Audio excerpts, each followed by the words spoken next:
Bom dia, irmãos. Quero convidar os irmãos para abrirem suas Bíblias no Evangelho de Mateus, capítulo 5.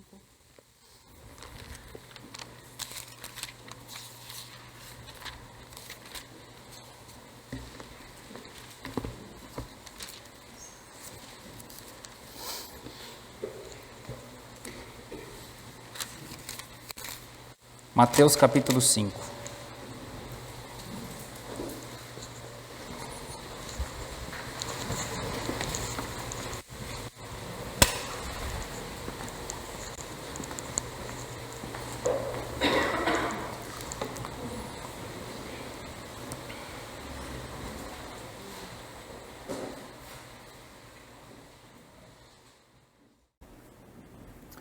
Bom, nós estamos estudando uma série de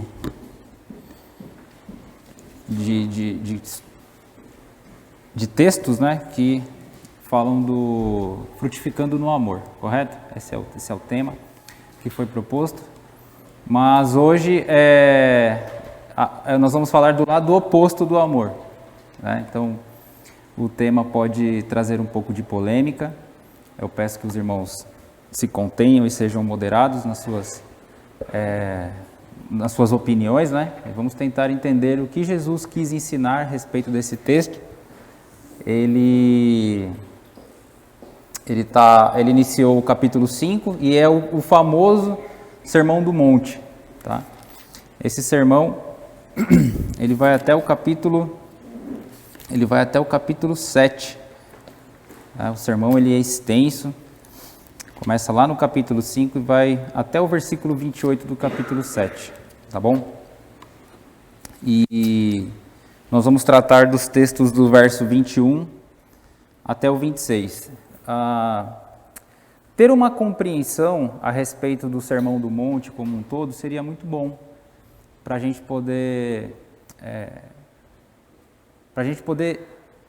ter uma noção e um conhecimento de todo o conteúdo desse sermão. O sermão ele tem alguns aspectos, e o primeiro aspecto aqui que Cristo vai tratar com a multidão que ele está ensinando, é que ele está querendo passar uma ideia do que é o bem-aventurado, do que é uma pessoa feliz ou sucedida no âmbito do reino, no âmbito espiritual.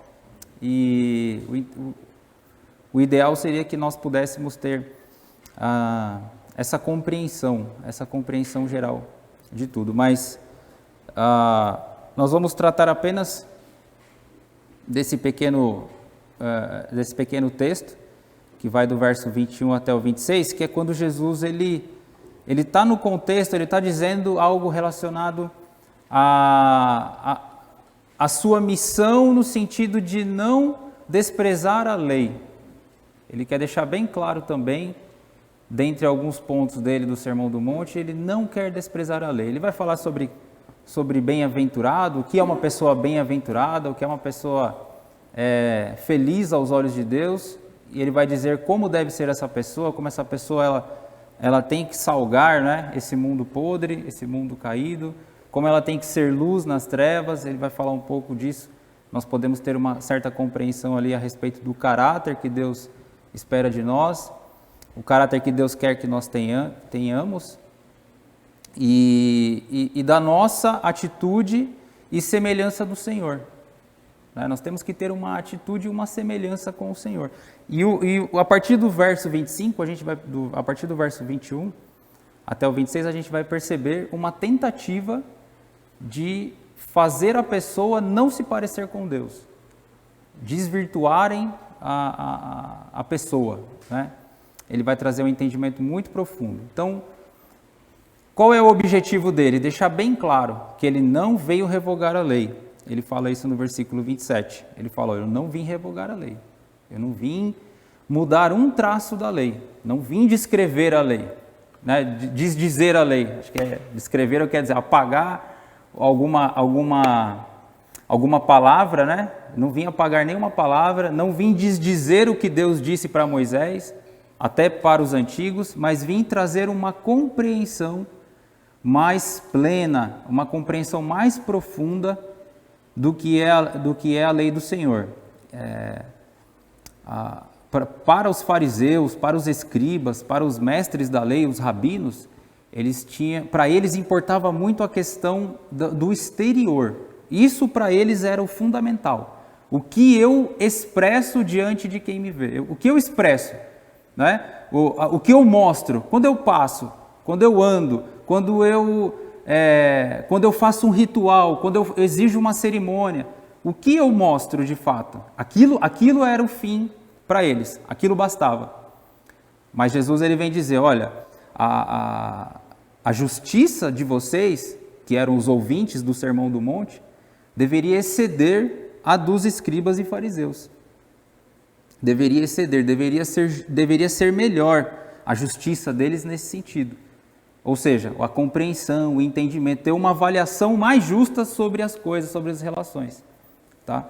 Então, eu acho que é nesse sentido que nós deveríamos iniciar a respeito desse pequeno texto. O sermão é extenso mesmo, vale a pena você ler mais de uma vez, você estudar esse sermão também. Ele começa lá no capítulo 5 e vai até o verso 28 do capítulo 7. Às vezes a gente acha que o Sermão do Monte é só até o verso 11, né, do capítulo 5. O Sermão do Monte é só até o verso 11. Não, o Sermão do Monte ele vai falar de vários assuntos lá. Tá bom? Vai falar de adultério, vai falar de homicídio, vai falar de como deve orar, de amar o próximo, e enfim, o desafio é trazer o lado oposto aí desse frutificando no amor, baseado nesse texto, tá bom? É um texto difícil, como eu falei para os irmãos, não é fácil esse texto. Ele desencadeia em opiniões, e se nós não colocarmos a opinião correta, a gente sai com o entendimento errado, a gente sai com a prática errada também. Então nós precisamos entender o que o Senhor Jesus queria ensinar para esses bem-aventurados, para essas pessoas das bem-aventuranças aqui. Ainda a ideia é essa, ele está ensinando para a pessoa ser bem-aventurada. Vamos orar? Senhor nosso Deus, obrigado por estarmos aqui, Deus. O Senhor não poderia preparar um lugar melhor para nós hoje, um lugar mais adequado aqui na terra, Deus, para estarmos. Estamos diante do Senhor, da Tua presença, e queremos, Deus, glorificar o Senhor em tudo aqui. Os méritos de estarmos aqui não é nosso também, é do Senhor Jesus.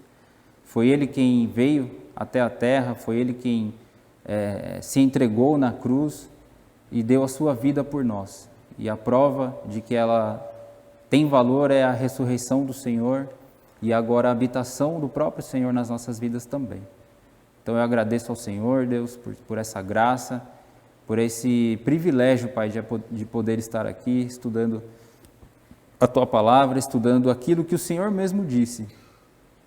Então, que o Senhor nos encha do Teu temor, da instrução do Senhor também, que o Teu Santo Espírito, Deus, tenha total liberdade no nosso meio de nos ensinar também, de nos fazer, Deus, compreender a interpretação adequada, correta aqui, para podermos viver bem entre nós, para podermos viver melhores para o Senhor. O Senhor disse em outros textos que o Senhor, Deus, não aprovava o encontro dos Teus filhos. O Senhor sentia vergonha, Pai. O Senhor não reconhecia aquele povo por causa da dureza do coração. Mesmo externando coisas bonitas e coisas boas, sacrificando e cantando, mas o Senhor conhecia o íntimo, o Senhor conhecia o coração. E o Senhor conhece o nosso coração, e isso não me alivia em nada, pelo contrário, deve me causar a resiliência necessária para entender o quanto eu tenho que abandonar toda a raiz de maldade, impureza, de mentira que possa brotar do meu coração e deixar que o Teu Santo Espírito atue na minha vida, Pai, na vida dos irmãos também. Abençoa-nos para que o Senhor Deus se regozije, o Senhor Deus sinta o aroma agradável da nossa presença aqui, refletindo no louvor, refletindo na comunhão, refletindo no caráter do Senhor Jesus. Eu oro grato, abençoe os irmãos, os outros professores também, os irmãos que porventura estão em suas casas assistindo, que o Senhor Deus, ou que vão assistir, que o Senhor possa abençoá-los também. Eu oro em nome de Jesus, amém. Eu fico com a ideia ainda de que as pessoas não vêm porque elas estão assistindo em casa, mas não está sendo mais transmitido, né? Hã? Não entendi. Não sei. Eu fico com a ideia que ainda possa estar. Ficou muito tempo, né? 2 anos de pandemia. 2 anos aí com esse sistema. Bom, vamos ler o texto, né? Então, ouvistes que foi dito aos antigos, verso 21, tá bom? Capítulo 5, verso 21. Não matarás, e quem matar estará sujeito a julgamento. Eu, porém, vos digo que todo aquele que sem motivo se irar contra o seu irmão estará sujeito a julgamento. E quem proferir um insulto a seu irmão estará sujeito a julgamento do tribunal. E quem lhe chamar tolo estará sujeito ao inferno de fogo. Se, pois, ao trazeres ao altar a tua oferta, ali te lembrares de que teu irmão tem alguma coisa contra ti, deixa perante o altar a tua oferta, vai primeiro reconciliar-te com o teu irmão, e então, voltando, faze a tua oferta. Entra em acordo sem demora com o teu adversário, enquanto estás com ele a caminho, para que o adversário não te entregue ao juiz, o juiz ao oficial de justiça, e sejas recolhido à prisão. Em verdade te digo que não sairás dali enquanto não pagares o último centavo. Bom, então Jesus ele começa usando uma expressão que é muito comum nesse Sermão do Monte. Ouvistes o que foi dito aos antigos. Ouvistes o que foi dito. Ouvistes o que foi dito. Jesus, quando ele diz no verso 17 que ele não veio revogar a lei, ele está sendo muito preciso quando ele diz, ouvistes o que foi dito. Ele não está dizendo, vocês leram acerca de algo. Lembra do que você leu, do que você... Não, ele está dizendo o que foi dito. O que era muito comum na tradição da religião judaica?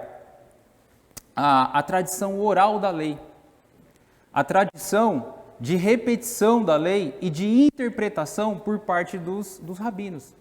Eles tinham essa prerrogativa, de certo modo abusiva, de certo modo um pouco abusiva, de trazer a interpretação a respeito de um tema da lei.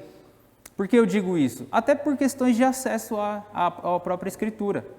Não era toda a população que tinha acesso ao Antigo Testamento ou à Torá. Ela estava na mão dos líderes da liderança religiosa. E Israel, por viver grande parte da sua história em situação de guerra, se tornava ainda mais difícil o acesso às Escrituras. Porque as casas de estudo, o ambiente mesmo o ambiente de hostilidade que eles viviam, o ambiente de guerra, não permitia que eles tivessem um tempo de estudo. Imagina nós aqui vivendo uma situação de guerra. Nós não teríamos tempo para estar estudando as Escrituras, estaríamos preocupados com a nossa vida, estaríamos presos provavelmente, estaríamos sendo ameaçados. Então a palavra, a mensagem ficava mais reservada a esse grupo de fariseus. E a eles cabia a interpretação. E o que Jesus está afirmando quando ele diz, ouvistes o que foi dito aos antigos, ele está trazendo para o entendimento do seu público ali o quê? Olha, é verdade, tudo que nós aprendemos, na sua grande parte nós ouvimos. Foram interpretações acerca do que os fariseus nos ensinaram. Então ele vai tratar do ponto agora, que é o 6º mandamento, o não matarás. Ele vai trazer um entendimento mais profundo e mais coerente acerca do que é o não matar. Para o escriba, para o fariseu, o não matar, ou não executar um ato de morte contra outra pessoa, era o seu álibi para dizer que ele nunca havia cometido aquele pecado. Então, ele poderia, de certa forma, sentir todo tipo de ódio e raiva daquela pessoa, mas se ele nunca executou... irmã, muito obrigado, desculpa, fiquei aqui parado e... Obrigado, pode deixar aqui.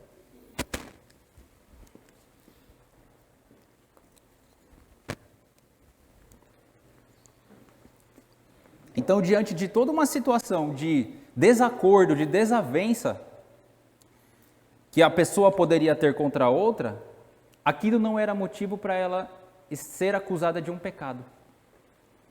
Por quê? Porque externamente ela nunca manifestou a sua ira e a sua raiva com resultado, como consequência, a morte daquela pessoa. Então ela poderia transgredir a barreira do limite do relacionamento, não transgredir a lei, mas transgredir a barreira do relacionamento, ofendendo aquela pessoa, dizendo palavras não agradáveis, né? Desqualificando aquela pessoa, que ela não lhe poderia ser imputado um crime ou um pecado. Ninguém poderia dizer, olha, você está em erro porque você ofendeu aquela pessoa. Não, eu não matei ela. Eu posso ter ofendido, posso ter brigado, posso até ter apedrejado, mas eu não matei, então eu estou limpo, estou livre. Né? Bom, eu avancei, eu sei que eu avancei um pouco, mas vamos voltar aqui. Então, quando Jesus diz não matarás, o sentido mais verdadeiro nessa afirmação do sexto mandamento, não matarás, é não cometerás crime, ou não cometerás homicídio, não cometerás assassinato. Falei certo? Assassinato, né? A ideia é essa. Por quê? Porque porventura, nós não temos o direito, mas porventura nós podemos matar alguém. Né? Eu posso matar alguém de susto, por exemplo. Alguém que tem problema de pressão alta e eu fazer uma brincadeira com ela e ela morrer. Né? O medo ser tão grande, ele dá uma parada cardíaca e ela pode morrer. Certo? Eu posso matar alguém me defendendo, alguém vindo atacar meus filhos, alguém tentando matar meus filhos. Né? Eu posso matar alguém me defendendo e defendendo minha família. Isso pode acontecer. O que vai configurar ali é se o crime ele é doloso ou se ele é culposo. Né? Quando o crime doloso é quando há a intenção de matar. Por exemplo, quando eu saio da minha casa disposto a matar alguém. Né? Ou quando eu estou na minha casa e alguém vem tentar me atacar, em tese ali, eu tenho o direito de me defender. Tá certo? Então, se consequentemente vai acontecer a morte daquela pessoa, não é o que eu quero, não é o que eu estou buscando, mas pode acontecer. Até numa briga, né? Brigando com alguém, eu empurro a pessoa cai, bate a cabeça. Não era a intenção de matar, mas pode acontecer. Tá? Então, acredito que a maioria também dos autores, que tem a linha mais conservadora, dizem que o não matarás é nesse sentido. Não cometerás assassinato. Não buscará matar o próximo. Não, a ideia é essa. Até porque Deus permitiu que houvesse a morte no passado. Quando um crime era cometido contra alguém, a lei fala de você punir aquela pessoa na mesma proporção do crime que ela cometeu. Tá? Então, você vê isso em Gênesis já, quando Deus falando lá com quem construiu a arca mesmo? Noé, né? Com Noé, no capítulo 6, você vê ele falando já um pouco disso daí. Capítulo 6 ou 9, agora eu não me recordo. E o exemplo maior que nós podemos buscar, já antes da lei, é o Caim, o irmão do Abel. Né? O Caim, o irmão do Abel, ele cometeu exatamente um assassinato, um homicídio. O que ele fez? Ele falou, irmão, vamos no bosque, vamos no parque. Né? Fez toda aquela cena, enganou o irmão dele, Ah, meu irmão, vamos sim. Chegou lá, ele já tinha tudo pronto para assassinar o irmão dele. Já estava maquinado no coração dele. Então, Jesus está dizendo, não matarás, é nesse sentido. Quem matar está sujeito a julgamento. Como eu falei, você pode matar alguém e está sujeito a julgamento. O Estado, a justiça vai dizer se você foi ou não culpado daquele crime.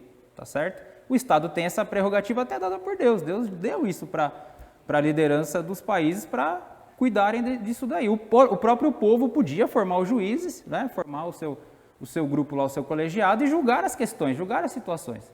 Se aquela pessoa foi realmente condenada, no sentido de a investigação ter concluído que ela cometeu um crime premeditado ou já havia pensado isso, ela é passível de punição no Antigo Testamento até na mesma proporção. Eu sei que o tema é difícil, tá bom? Tem irmãos mais pacificadores aqui, eu sei, nesse sentido, né? Que não deveria matar ninguém, eu entendo essas coisas, mas eu estou dizendo para os irmãos o pensamento que era comum no Antigo Testamento, tá bom? E Jesus está no Novo Testamento, mas ele ainda está falando com o povo do Antigo Testamento, que é o povo judeu, e eles tinham essa compreensão, tá bom? Do que é o não matarás, tá? Mas Jesus ele quer aprofundar esse assunto. O que ele diz? Eu, porém, vos digo que todo aquele que sem motivo se irar contra o seu irmão estará sujeito a julgamento. E quem proferir um insulto ao seu irmão estará sujeito ao julgamento do tribunal. Ou seja, então é como eu já adiantei. O fato de eu odiar o irmão e ter uma ira contra aquele irmão, no julgamento do reino dos céus, isso é configurado um crime. No tribunal humano, ninguém vai julgar isso, a não ser que isso resulte numa morte, e aí se investigue. Isso é usado como linha de raciocínio para o advogado de acusação acusar outra da pessoa. O promotor lá falou, olha, a minha linha de raciocínio pegou essa realidade, essa verdade. Ele tinha ódio contra outra pessoa e ele deu sinais quanto a isso. Num julgamento no tribunal, isso é possível usar como argumento, mas não é a conclusão. Ninguém vai preso no país por ter ódio contra o outro, né? Eu posso odiar o Nil, por exemplo, como já odiei muitos anos, né? Brincando. Não, brincadeira. Então, assim, eu posso odiar a pessoa por décadas, posso ficar odiando ela por muito tempo, e eu nunca vou sofrer uma penalidade no tribunal humano sobre essa questão, né? No tribunal, nossa justiça aqui, se for aqui, né, para o tribunal aqui de Vargem Grande, depois para o Fórum de Cotia, TRF, não sei das quantas, e Supremo, eu não vou ser penalizado por isso. É isso, pastor? O próximo ponto aí é se você insultar. Se você insultar, você está condenado. Se chamar o cara de qualquer coisa. Exatamente. Então eu posso odiar, posso ficar com o ódio no meu coração a vida toda. E eu dou sinais, e a gente vai falar quais são os sinais de eu ter ódio contra alguém, mesmo não falando, mesmo não manifestando, como que eu odeio as pessoas. E isso a gente vai perceber que isso está comum, infelizmente, né? Está comum e não é tratado essas questões. Bom, então, até aí então eu tenho ódio, não é crime, mas Jesus está o quê? Ele falou, olha, eu quero que a justiça de vocês, bem-aventurados, exceda dos fariseus. Não é porque você não matou que você está limpo de coração, não. Você tem ódio no seu coração, e isso no tribunal de Deus, isso no reino celestial, é configurado um crime. É configurado um crime. Quantas vezes já não matei meu pai, né? Quantas vezes não matei minha mãe? Quantas vezes não matei meu irmão? Quantas vezes não matei os irmãos aqui da igreja? Por causa do ódio do meu coração. E eu, porém, vos digo que todo aquele que sem motivo se irar contra seu irmão estará sujeito. E quem proferir um insulto ao seu irmão estará sujeito ao julgamento do tribunal. E quem lhe chamar tolo estará sujeito ao inferno de fogo. Então, a partir do momento que eu trago a ofensa, que ela se manifesta, a ofensa que ela se manifesta pública, como o pastor falou, eu tenho o direito, até legal, né? Se a pessoa provocou um sentido de degradação da minha imagem, da minha pessoa, alguma coisa assim, eu posso ir até a lei, até a justiça e fazer um boletim de ocorrência, processá-la por essas questões. Então, qual é a palavra aqui que nós não devemos proferir contra o nosso irmão? Então, ele está dizendo assim, olha, qualquer que sem motivo se irar contra seu irmão, tá bom? Qualquer que sem motivo se irar contra o seu irmão estará sujeito ao julgamento. Então, essas palavras aqui, irmãos, a palavra do verso, é a palavra tolo, né? A palavra tolo, verso 22. Ela é uma palavra grega que ela significa raca. Acho que até algumas Bíblias dizem isso, né? Algumas Bíblias dizem sobre a palavra raca, e ela escreve como raca. Algumas traduzem como idiota, tolo, alguma coisa nesse sentido, né? Então, o que ele quer dizer? O que ele quer dizer?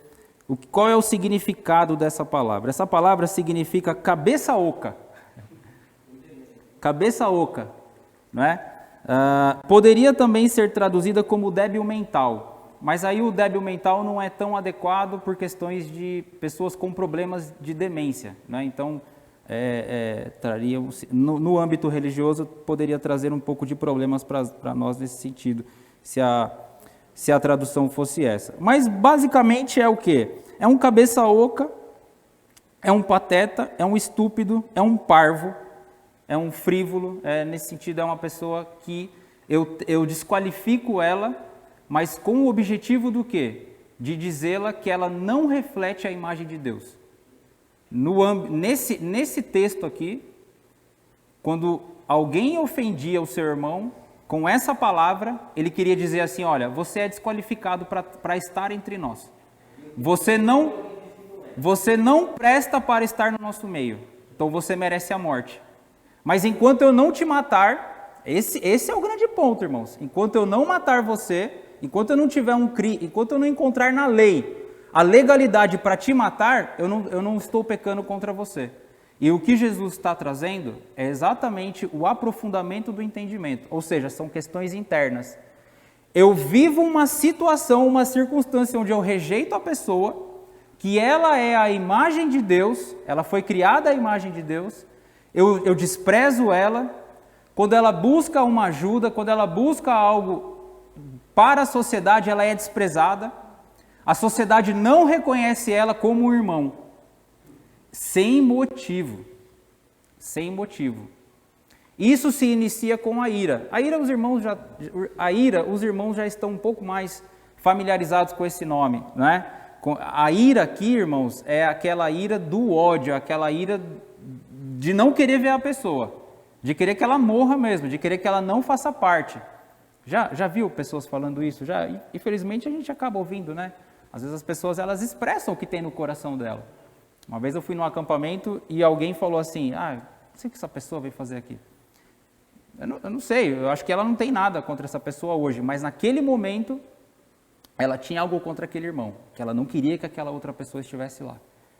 Né? Isso é ruim para o contexto religioso. Mas a ira também, essa palavra ira aqui, ela tem dois aspectos. A ira, eu misturei aqui, né, o tolo com a ira, mas eu estou dizendo agora da origem porque eu ofendi o outro. Eu ofendi o outro porque começou com uma ira.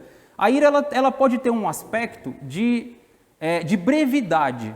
Eu posso me irar com o irmão num primeiro momento, por uma fala que ele disse, por um comportamento que ele teve, e depois ir conversar com ele e resolver aquela questão. Ou eu posso me irar com ele e carregar aquilo até virar um ódio e virar depois insultos. E se desencadear, se desembocar em insultos. Tá? Nós costumamos dizer que Deus tem ira santa, né? Deus teve ira santa. Jesus se irou quando ele chegou no templo e viu os mercadores vendendo as ovelhas lá a preços absurdos para quem vinha de outros lugares fazer o seu sacrifício. Ele se irou contra aquilo. Tá? Era comum ter o mercado lá. O problema é que eles estavam fazendo suborno dentro do templo, repassando dinheiro para os responsáveis do templo, que não deveriam, e o sistema de corrupção, e também cobrando valores absurdos para quem vinha de fora e não tinha condições de cultuar também, porque nem todo mundo era pastor em Israel. A gente precisa pensar nisso. Todo mundo era pastor, tinha sua ovelha, ia para o templo. Não, nem todo mundo. Todas as pessoas tinham outras atividades também. Tá bom? Eles viviam uma sociedade diversificada, plural. Então, então a raiz é aí. A raiz é o problema. Eu começo com uma ira que ela se torna depois num ódio e se torna ela desencadeia num distanciamento, numa rejeição, ela desemboca nesse tipo de atitude. Às vezes você fala com a pessoa se manifesta grosseira, você fala, mas o que está acontecendo, né? Não estou entendendo por que está acontecendo isso. Deixa os queridos chegarem aí e se acertar. Se alguém puder ajudar, porque tem criança, aí já sobe lá para as salas, tá bom? Se alguém puder fazer isso.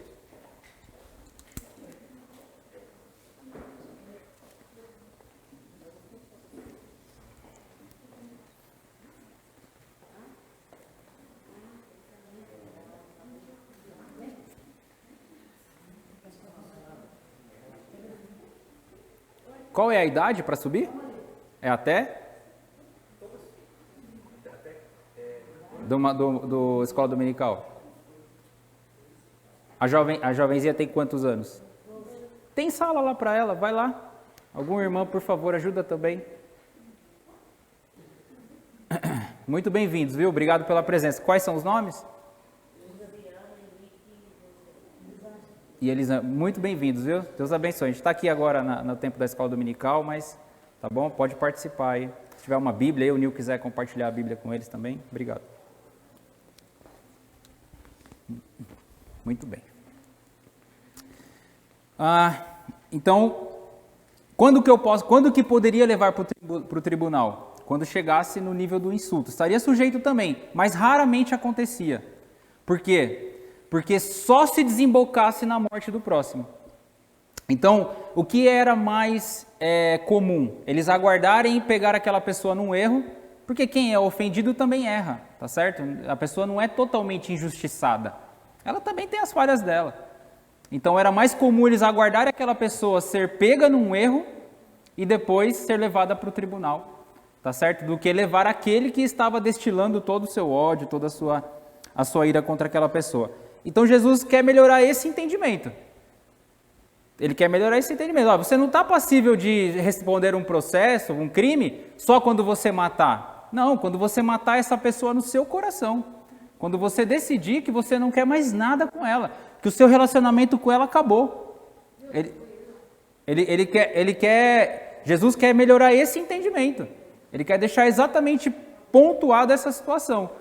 Se você matar o seu irmão no seu coração, se você decidir que você não quer mais relacionamento com ele, e toda vez que ele tentar se aproximar, você desferir insultos, grosserias, xingamentos, desprezo, ódio contra aquela pessoa, você está passível ao inferno, ou estará sujeito ao inferno, porque a sua condição permanente, é aí que é a diferença. Eu posso sentir uma ira momentânea, tá? Desde que ela não gere pecado. Tiago fala isso, né? Irai-vos e não pequeis, Tiago fala? Efésios, acho que é Efésios, né? 4. Efésios fala, Paulo fala para Efésios, irai-vos, mas não pequeis. Então eu posso num primeiro momento me sentir indignado contra algo que a pessoa fez.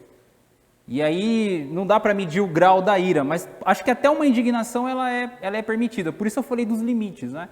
Acho que até o nível da indignação ela é permitida.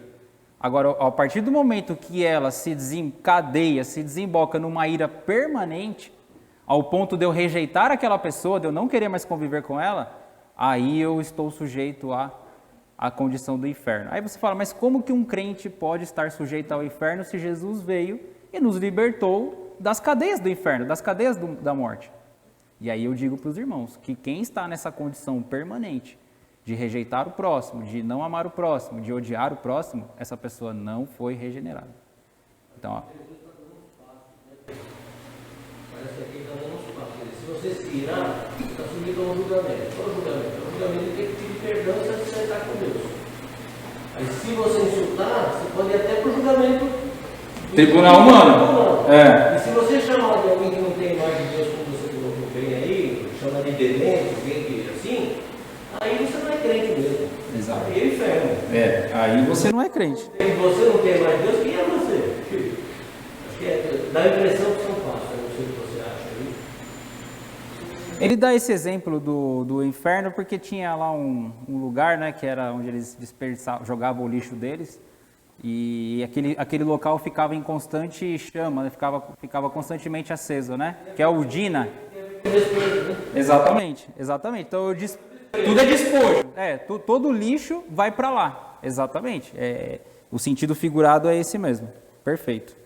Tá certo, irmãos? Alguém a respeito desse entendimento ficou claro? Porque agora já é mais uma parte conclusiva, assim, até dessa questão, e passos que nós temos que dar, e alguns exemplos que eu vou colocar de como nós demonstramos que nós odiamos o próximo hoje, né? A gente sempre tem o jeitinho, né? O crente, ele dá um jeitinho de ocultar o pecado. Tem crente aqui que é crente lua, né? Nunca mostra o lado oculto dela, né? Não, o lado oculto não mostra mesmo. O crente lua. Eu já fui muito isso, tá, irmãos? Eu falo assim, eu tô falando de mim, tá? E assim, às vezes eu vou dar um exemplo que pode ser até uma coincidência, tá? E eu não posso cometer o crime de sincericídio. Por isso que para mim aqui foi um pouco mais difícil esse texto. Para mim foi um desafio. É verdade, foi um desafio para mim. Porque já passei por questões aqui, né, de ofensa pessoal. E a gente fica um pouco receoso. E tem que ser mesmo, tem que ser comedido. Não pode deixar as emoções invadirem o nosso coração. Tem que tratar com naturalidade, entendendo que eu estou sujeito a falhas também. Entender que o mesmo Deus me perdoou. Tá bom? Então eu trato dessa maneira e pode ficar tranquilo. Para mim foi um desafio também, porque Deus vai trabalhando no processo, né? Você vai estudando, pensando, puxa vida, eu fiquei pensando sobre esse tema, pensando. E algumas vezes eu fui repreendido por me manifestar irascivamente. Aconteceu comigo. Em três semanas aí que eu comecei a estudar, várias pessoas disseram para mim, olha, você se manifestou irado em determinado assunto. 3 pessoas, hein? Minha esposa já falou isso várias vezes para mim. E outros 2 também falaram para mim. E eu, puxa vida, então eu tenho que melhorar. Eu tenho que melhorar a minha abordagem, né, a minha fala. E talvez seja algo que eu tenha e eu não percebo. Por quê? Estou acostumado. Às vezes o meio que eu vivi, pessoas que eu vivi para elas não importam. Às vezes o amor que elas sentem por mim não chegou ao ponto de dizer, olha, você está falhando nesse aspecto. Aí a pessoa não se incomodava, a pessoa não... a gente vive assim, às vezes o filho ofende, o pai ofende, mas não liga. Né? Não liga, não fala para a pessoa, você tá alterando a voz, parece que você está bravo. Mas acho que isso demonstra cuidado. Nós temos que ser sinceros uns com os outros e dizer... Até porque se o outro lado se sentir ofendido e ele está certo, ele tem que vir procurar mesmo. Não deixar que algo pior brote no coração dele. Então é melhor já acertar, essa é a melhor atitude que deve existir mesmo, tá bom? Então Jesus corrigiu o entendimento. Não é porque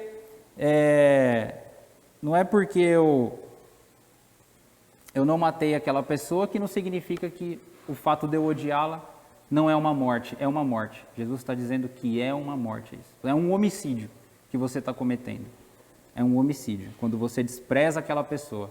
Imagina desprezar um irmão aqui, querido, que foi salvo, foi lavado pelo sangue de Cristo. Não é coerente. Não é coerente vivermos dessa forma, desprezando a pessoa nesse sentido. Eu acho que essa questão que você falou, que você também já passou por isso é bom para a gente ver a beleza, né, da palavra de Deus, do Espírito Santo, né, que trabalha na gente. Porque quando a gente vai ler a palavra de Deus e a gente se depara com defeitos que nós mesmos temos, é o Espírito de Deus que fala, olha, atenção aí, né? Você precisa melhorar em alguma coisa, mudar em alguma coisa. Então, a gente vê aí o fruto do Espírito Santo que nos convence dos nossos próprios erros, porque às vezes a gente não enxerga mesmo. Exato. Mas o Espírito de Deus nos mostra e nos dá a oportunidade de fazer diferente, de ser diferente. É verdade. Quanto a matar o irmão com seu ódio, com sua ira, se eu não me engano, em 1 João fala isso, né? Que se a gente no coração odiar o irmão, nós já o matamos. É 1 João 3, se não me engano. É verdade. Então nós já matamos. E realmente, às vezes a gente olha para uma pessoa e quantas vezes as pessoas falam, não fica a cara de fulano, mas eu nunca cheguei até o fulano para mim conhecê-lo de verdade, e ali eu já faço uma separação, não quero nem conhecer, né? E a gente realmente está matando. Exato. Deixa eu contar um exemplo depois, mas, pastor, o Dudu levantou a mão lá, tá bom? Fala, Dudu. Deixa eu falar, em algum momento aqui Jesus, ele reflete assim, o julgamento dos homens aqui, o julgamento físico aqui, em algum momento ele reflete isso, insinuando assim, ó, se você fazer algo em relação ao homicídio, em relação a matar, em algum momento ele está falando do julgamento humano, ou em todos os momentos aqui ele está falando do julgamento do céu? Não, como nós falamos no começo, Dudu, o homem aqui ele está sujeito a 2 julgamentos. O terreno... Qual o caso? Nesse caso da morte, de matar. O físico ou só matar a pessoa no meu coração? Isso, o físico. O físico eu estou sujeito ao tribunal. Tribunal de Justiça dos Homens. Entendi. Então, nesse caso aqui que ele fala do tolo, o tolo aqui praticamente, ele fala que está sujeito ao inferno do fogo. Você deu o exemplo aí do Vale do Inon, né? Sim. Lá, né? É uma morte. Eu falei Gina, né? Porque é do grego, acho que é Gina. É um vale lá, né? É um vale, Tipo, lá é uma morte.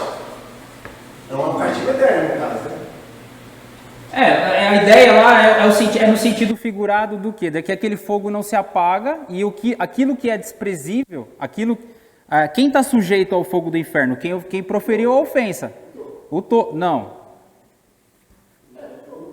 Não, o que desprezou, Dudu. Quem paga... O tolo é aquela imagem que é uma pessoa de Cristo e a pessoa sujeita é uma pessoa de Cristo. Então, se ela é de Cristo, eu não sei. Não, mas ele está falando aqui que está sujeito ao castigo. Quem está sujeito ao castigo? Quem proferiu a ofensa, correto? Ele chamar de tolo. Quem proferiu a ofensa, exatamente. Então aqui Jesus está falando que é um julgamento. Aqui, nesse caso, aqui é humano ou castigo eterno? Aqui é castigo eterno. Aqui é castigo eterno, está sujeito ao fogo.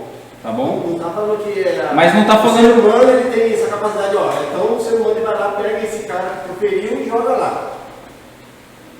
Não entendi. Se o ser humano tem essa capacidade de jogar lá... Porque ele está falando aqui que você está sujeito ao julgamento. Aqui o julgamento já é o de Cristo, né? Já é o julgamento de Deus, no sentido do que, olha, essa pessoa que anda nesse sistema de ódio contra o irmão, ela não vai para o céu. O castigo dela é o quê? É o fogo, é o castigo no inferno. Passo aqui, no caso, para aquele que é sujeito, estou falando nessa época aqui, né? Sim. Nessa época aqui.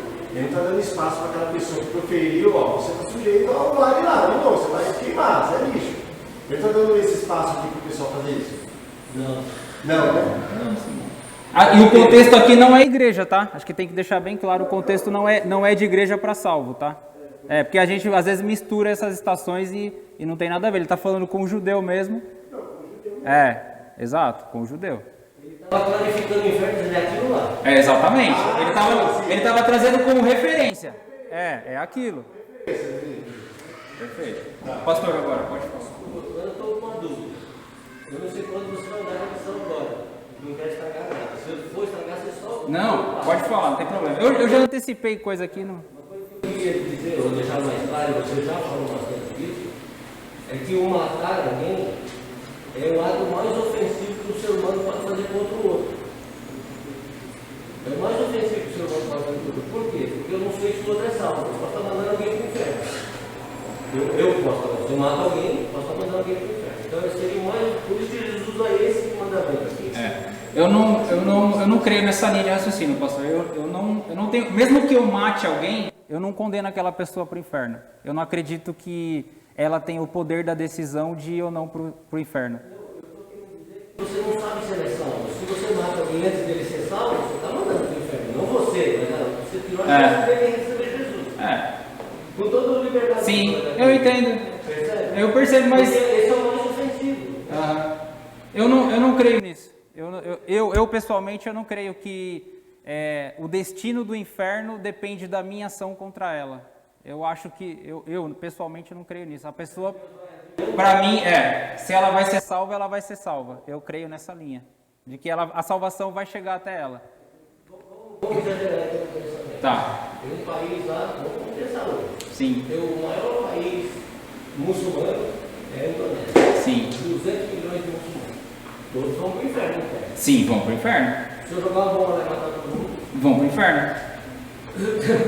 É desse pensamento. Sim, eu entendo. Quando um país vai lá e estoura uma bomba e mata todo mundo lá, nós vamos 200 milhões no inferno. Como já teve o nosso mundo lá. Sim, já quando isso é de sempre, né? Eu creio que houve ali, a graça soberana de Deus, a soberania de Deus, aquilo está dentro do plano dele. Deus ele falhou, né? O Senhor tem mais poder que Deus não dá muito, não é isso? E eu queria chamar a atenção do outro ponto, se for estragar só você. Não, pode falar, não tem problema. Que seria o finalzinho aqui, quando Jesus põe um peso em quem está certo. Sim. A gente vai andar. Você vai falar, eu paro. Não, vamos andar. E o ponto qual é, tá? Então, Dudu, tá resolvida a questão? Fazendo um reflexo, né, no caso. É um paralelo, ele está traçando uma ilustração, né? Na pedagogia dele, ele é excelente na pedagogia dele. Ele está dando espaço para o ser humano agir. Exato. Então, olha, então o verso 23 agora. Se pois, então... Pode. Eu não posso responder assim. Eu não gosto desse cara, vou mandar ele pro inferno. Isso não dá pra... Sim, exato. É isso que eu quero. Tá perfeito. Eu não gosto desse cara. Não, eu vou mandar ele pro inferno. Por exemplo, né? Eu descubro aqui na igreja que o pastor Pacheco vai lá, ou o pastor Antônio, o pastor Pacheco vai evangelizar alguém. Aí eu sei que eu tenho uma raiva contra aquela pessoa. Não, eu vou lá e vou matar aquela pessoa antes que ela ouça. Não, eu não. Exato, não. Eu não tenho essa decisão. E no caminho Deus pode converter aquela pessoa. Né? E se a pessoa lá vai ser salva, Deus vai Não, exatamente. matar você antes. Ó, a irmã lembrou aqui, Jonas. Jonas é o melhor exemplo para nós, pastor. Jonas é o melhor exemplo. Não, Jonas é o melhor exemplo. A gente não tem poder nesse sentido. Agora, a questão, irmãos. Agora ele vai trazer agora o âmbito religioso. Né? Ele sai do tribunal humano, o tribunal de Deus, né? O tribunal daquele que só Deus vê, que só Deus controla. Esse só Deus controla, de saber que eu matei o irmão no meu coração. Agora ele vai dizer do âmbito religioso. Ele vai dizer assim, olha, se pois ao trazeres ao altar a tua oferta e ali te lembrares de que teu irmão tem alguma coisa contra ti, deixa perante o altar a tua oferta, vai primeiro reconciliar-te com teu irmão. Então, qual que é o ponto aqui, irmãos? Jesus está dizendo para alguém, Jesus está na Galileia, isso é muito interessante. Quando você percebe aonde ele está, olha como faz sentido. Então, eu estou na Galileia, para eu poder adorar, eu tenho que ir até onde? Tenho que ir até Jerusalém. Então eu saio da Galileia, 2, 3 dias de viagem, não tinha metrô, não tinha avião, não tinha nada, não tinha carro, não tinha Uber, né? Então eu vou até Jerusalém. Chegando em Jerusalém, se eu lembrar que alguém tem algo contra mim, e é esse, né? Alguém tem algo contra mim, e nós somos preguiçosos, irmãos. Por quê? A gente sabe que às vezes ofendeu alguém, mas a gente espera a outra pessoa vir falar, né? A gente fica assim, não, eu não sei se eu ofendi ou não, mas ele não se ofendeu, então, não. Mas se eu sou um crente, que eu tenho compreensão da palavra, eu sei qual deve ser o meu comportamento com os irmãos, eu sei o que o Senhor me ensina a respeito de convivência, de convívio, de comunhão. É muito notório, irmãos, eu saber quando eu ofendi ou não, irmão. É notório isso. É rápido você saber isso daí. Às vezes tem pessoas que só está vivendo, né? Só está vivendo e não tem certa culpa. É difícil você medir isso daí. Mas a pessoa ofendeu. Pai e filho, relação de pai e filho. Você quer ver relação de pai e filho mais ofensiva, né? Tem pai que acha que às vezes até quando o filho fala um palavrão para o pai, ele nem me ofendeu. Para mim isso daí é normal. Né? Outro dia eu ouvi um pastor falando que ele falou assim, alguém perguntou para ele, o que o senhor acha do palavrão? Ele falou, cara, eu tenho um enteado que ele me xinga quando ele me vê, mas eu vejo aquilo com tanto amor, essa relação é complexa, isso é difícil, isso vai de pessoa, o Nil me ofende quando ele manda mensagem para mim, eu não me sinto ofendido de nenhuma forma, se eu mostrar as mensagens que o Nil me manda, tem irmão que vai querer levar ele para a disciplina, das palavras que ele me ofende. Irmãos, eu não me sinto ofendido de verdade. Eu amo o cara. E eu ofendo ele também. Mas é isso que eu quero dizer. É complexo esse tema. Ele é difícil. Mas aí, irmão, a coisa aqui é mais grave. Ainda é o quê? Ainda é quando eu matei aquele irmão no meu coração. E aí que está, né? O judeu, ele vivia essa falsidade. Por quê? Porque ele se preocupava com os aspectos externos. Então, eu saio da Galileia e vou até Jerusalém oferecer a minha oferta, realizar o meu culto. Quem olhar para mim vai pensar que eu sou o quê? Esse cara é bom, esse cara é de Deus, esse cara é uma bênção. O cara sai daqui da Galileia, pegou a oferta dele, vai lá para Jerusalém, entregar a oferta, vai queimar o holocausto, ele não vai se beneficiar daquilo. Esse cara é de Deus, esse cara é uma bênção. Mas ele está com o coração todo podre. O coração dele está podre.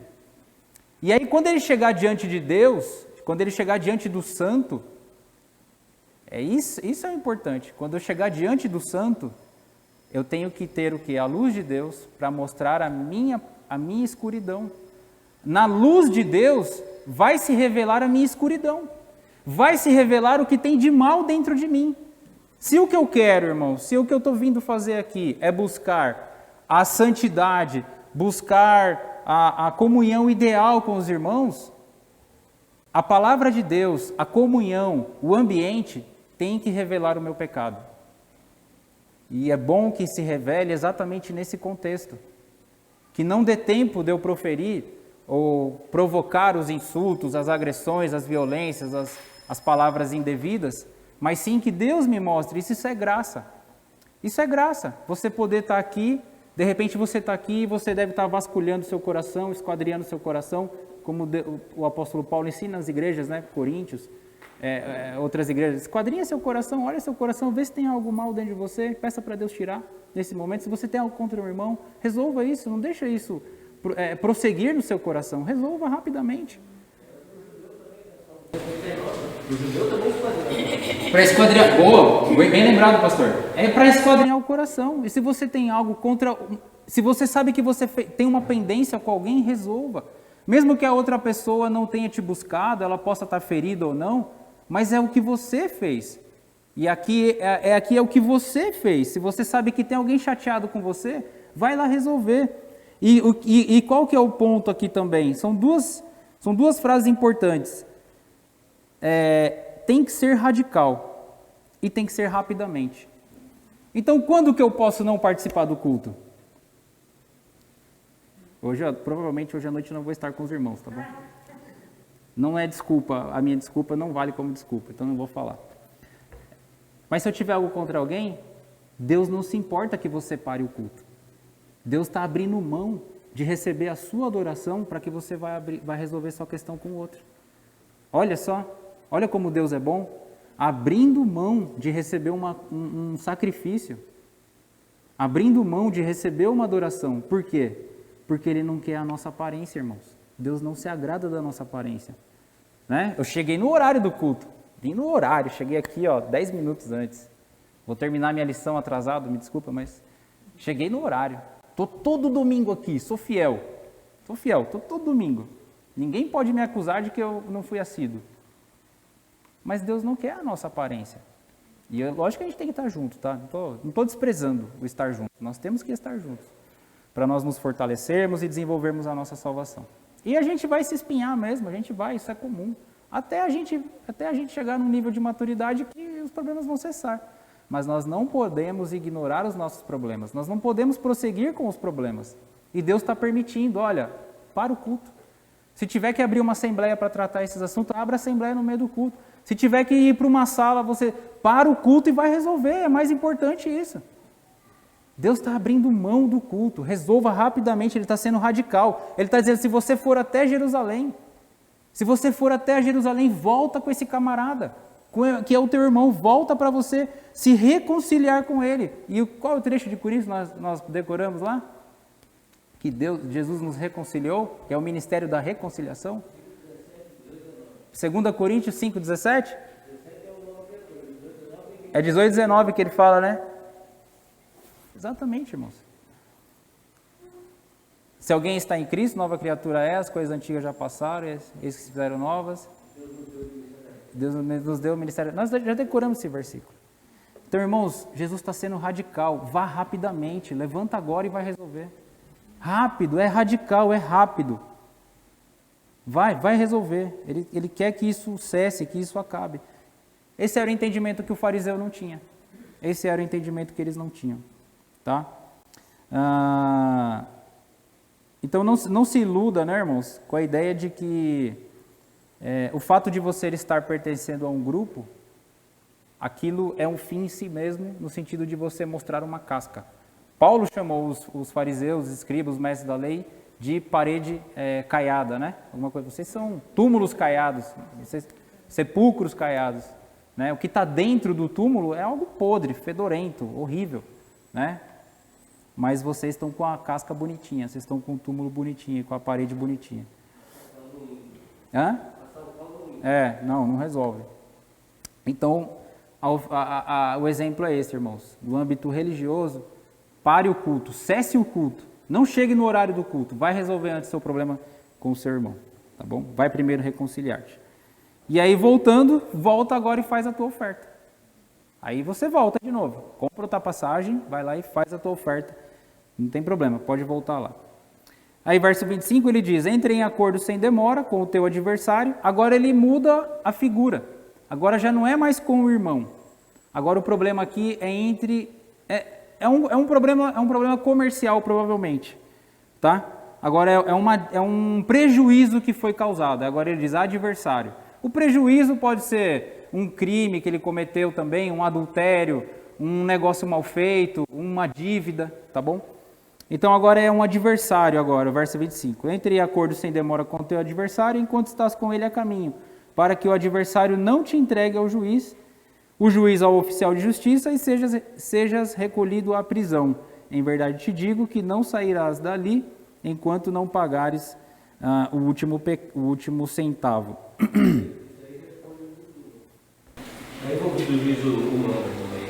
Tudo isso, né? Tudo isso. Agora está pensando as duas coisas. Jesus, ele não vai desassociar, mas agora ele traz uma outra figura. Ele traz o adversário, já até houve algum debate sobre isso, se o adversário pode ser o irmão também. Eles entraram num nível tão duro, eles criaram uma barreira entre eles tão gigantesca, que agora ele não é só um irmão ofendido, agora ele também é um adversário. Mas não sei se isso de fato é o que o texto está dizendo. Mas Jesus mudou a figura. Agora ele falou, olha, agora é um adversário. Se você tem um pleito contra alguém, vai também atrás daquela pessoa. Não deixa ele levar para o tribunal. Não deixa ele levar. E isso também era uma prática que o povo de Israel tinha. Por quê? O tribunal na época até nessa época aqui do Império Romano, ele era um tribunal particular. Não existia tribunal público. O juiz do governo. Não existia isso. O tribunal aqui, a pessoa que provocou o dano, o prejuízo, ele ia ter que pagar, o advogado do outro, ele ia ter que pagar a causa, e enquanto ele não pagasse o último centavo, ele ia ficar acabado, arrasado. Tá? Tem um livro que trata o livro do pastor Pedro Evaristo,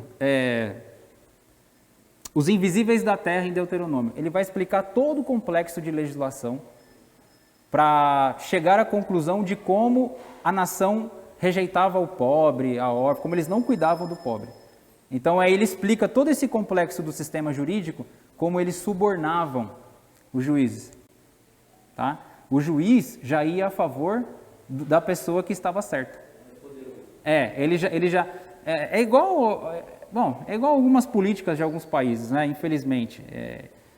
Houve um crime, mas eles sabem que uma pessoa tem um comportamento desvirtuado da sua realidade, eles pegam aquela pessoa mesmo e condenam ela, mesmo que ela não tenha cometido esse crime. Existem, infelizmente, países com esse tipo de prática. Em Israel parece que isso ocorria também. Tá? Então ele buscava o quê? Ele já buscava o favor do juiz. E por que Jesus está dizendo, olha, vai resolver logo? Porque você vai perder a causa. É certo que você vai perder a causa. Agora, irmãos, quem não está sujeito a erro? Todos nós.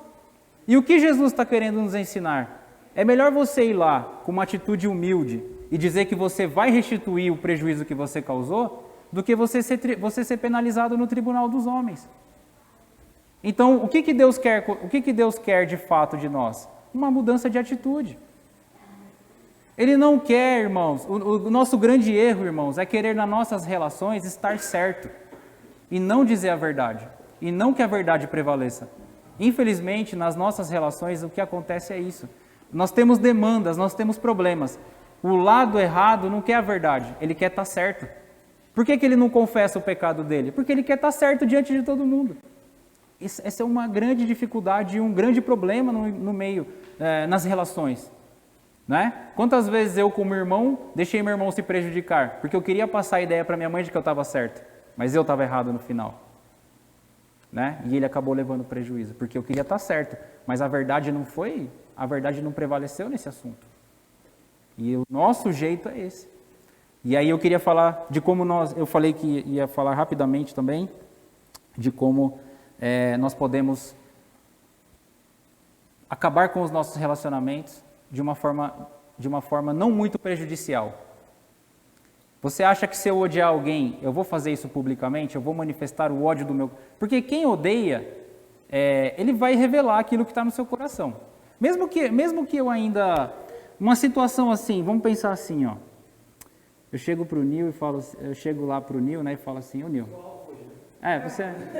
Você é porque eu sei que tá em casa. Não, meu, a Marília lá, ó, você viu? Cara, não sei, não dá não, cara. Pode até parecer manso o jeito que eu falo, né? Pode até parecer manso o jeito que eu falo. O Batata aí, meu, deixou a moto ali, cara, meu. Tudo errado, cara. Fala com ele lá, resolve lá. É lógico que eu não vou dizer pro Batata que eu odeio ele. Eu tô tentando o quê? Eu tô tentando criar uma situação para que eu possa picar o Nil aqui com o meu vírus, né? Dar uma picadinha com o meu vírus aqui do ódio, da minha raiz. Dar uma picadinha na irmã aqui, dar outra picadinha no irmão. Eu não vou me expressar odiosamente em público. Eu vou revelar quem eu sou. E eu vou ser penalizado por aquilo. Eu quero manter a minha condição. O que eu começo a fazer com o próximo? Infelizmente, isso é moda na sociedade. Aquela pessoa inexiste para mim. Acabou. Para mim, ela não existe mais. Quem sabe disso? Alguém vai tratar o pecado dessa pessoa, Dudu? O Nil não inexistindo mais na minha vida, como que a igreja vai tratar esse pecado?